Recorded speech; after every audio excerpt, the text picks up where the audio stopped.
श्री सद्गुरु महाराज की जय। आगे का सुना रही हूँ।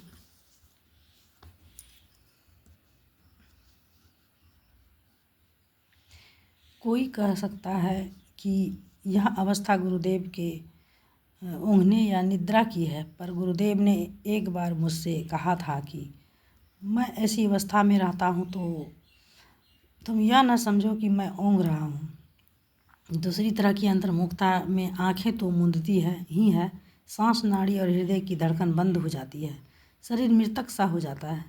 शरीर झकझोरने पर या जोर से पुकारने पर भी सचेत नहीं होते, कुछ मिनटों के बाद स्वयं सचेत हो जाते हैं। दोनों तरह की अंतर्मुखताओं से संबंधित कुछ घटनाएं नीचे लिखी जाती है। घटना जनवरी सन 1982 ईस्वी की है। गुरुदेव कई दिन पहले से दिन और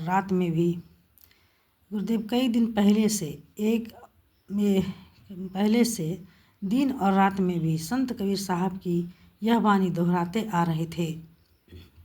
सुकिरत करिले नाम सुमिरिले, को जाने कल की, जगत में खबर नहीं पल की।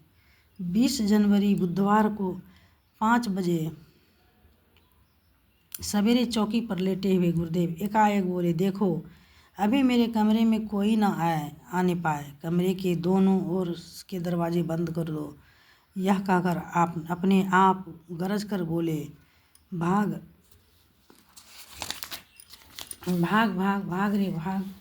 यह कहते हुए तुरंत ऐसे मालूम पड़ने लगे मानो गहरी नींद में चले गए हों। इस तरह 6 बजे प्रातःकाल तक रहे। 3 बजे अपराह्न काल में चौकी पर चित्त लेटे हुए गुरुदेव ने अपने दोनों हाथों से कसकर अपनी छाती पकड़ी और बोले, यही है मेहीदास, अच्छा अब ले जाओ। तो कैसे ले जाते हो मेहीदास को? 3 बजे के बाद बाहर बरामदे में गुरुदेव को नित्य की नाई रामचरितमानस का पाठ करके पूज्य हरिनंदन बाबा और मैं सुना रहा था। इसी बीच एक काला कौवा बरामदे के पूर्व ओर बैठकर कर्कश ध्वनि में कौं कौं करने लगा। गुरुदेव ने पूछा, क्या बोल रहा है? मैंने कहा, हुजूर कौवा बोल रहा है। कुछ देर के बाद वह कौवा स्वतः उड़ भागा। पाठ सुनने के बाद गुरुदेव व्हीलचेयर में बैठकर टहलने निकले। उस समय उनके मुखमंडल पर मुस्कान थिरक रही थी, उदासी नहीं थी। टहलकर अपने कमरे में आए, सायंकाल की सब नित्य क्रियाएं करने के बाद रात्रि का भोजन प्रारंभ किया।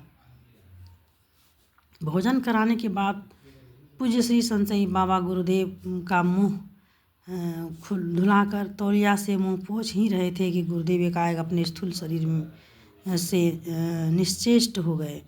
उनकी आंखें बंद हो गई, शरीर पीछे की ओर झुककर मसनद पर जा टिका। मैंने उनका शरीर संभाला और हुजूर हुजूर कहकर पुकारने लगा, परंतु उन्होंने कोई जवाब नहीं दिया। ऐसा लगा कि हम लोग अब अनाथ हो गए। आगे कल सुनाऊंगी। श्री सद्गुरु महाराज की जय।